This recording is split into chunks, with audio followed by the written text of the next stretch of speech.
Towanna Freeman with Black Life Coaches Network. Thank you for coming back to our site. Well, here it is, another episode of Ask the Expert. Our guest today is a VLC member, and it's no other than the wonderful and beautiful Saba Tekle. How are you, Saba?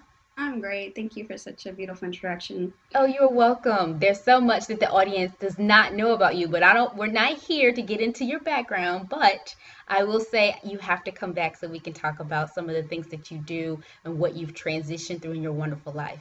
All right, so the first question that we have for you, it's right up your alley, and the viewer wants to know, in a world of ever increasing expectations, women just seem less joyful. How can women find that inner peace that men seem to have in a great abundance? Well, I want to first start by saying that I don't believe men have great peace and great abundance. I will say this, and I'm not going to stay on that subject too much longer, that it's not really accepted in society for a man to show their emotions. It's never, when you're younger, you've never heard personally, don't cry, you're a girl.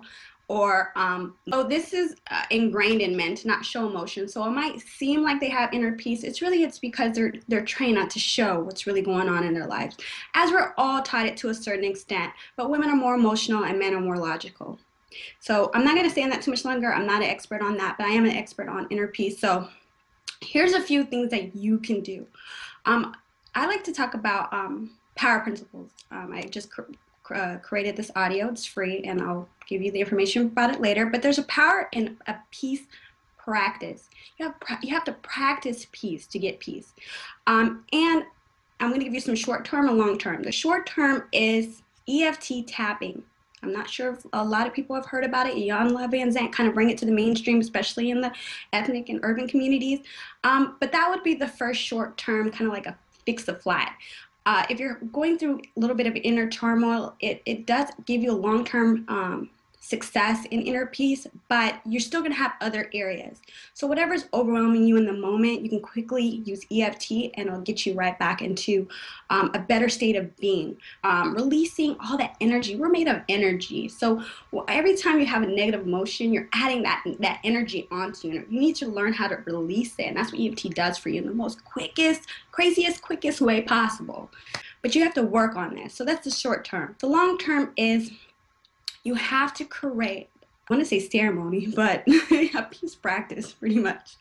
And it starts by, cleaning up your house and straightening up like you've never done it before. You got to just rearrange your whole environment, and you got to bring candles and incense because you got to clear out all that. There's psychic energy that can live in your home, and I'm not going to get too much deep into that, but candles and incense, clear that out, and preparing each day knowing that you have like a foundation of just starting with a clean home is really big. And if you really rearrange it, you no longer put your mind in autopilot. So autopilot's when you're paying attention too much of your thoughts and you don't even recognize it's the same thoughts from yesterday and the day before that. But when you rearrange your home, it allows you to become present. And present is the key to peace. So you're going to have to look around a little bit more than usual, or you're going to stump your toe, or you have to be present in a new environment. But if you're in the same environment, whether it's driving to work or at home, you're most likely to have those same thoughts, the same type of thinking because you're on autopilot. So that's as simple as that. Start with candles, some incense, rearrange your home. That sets a little bit of foundation, and then we're going to get into some deeper stuff. You got to cleanse the pain that you're experiencing. Pain is what causes most emotions, and emotions are what's causing your thoughts. So you got to pay attention to what is conflicting with your inner peace. What is it? Who have you not forgiven? What needs to change?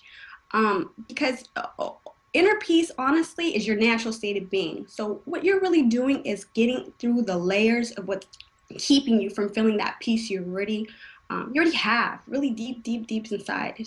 And that's the long term. And you could start by getting my free audio. It's empowerprinciples.com, and it'll walk you through power principles where it's starting with self-love and forgiveness and why it's powerful for you to forgive, and it'll get you to that natural state of being that we're all seeking, that we think is outside of us, but it's all internal.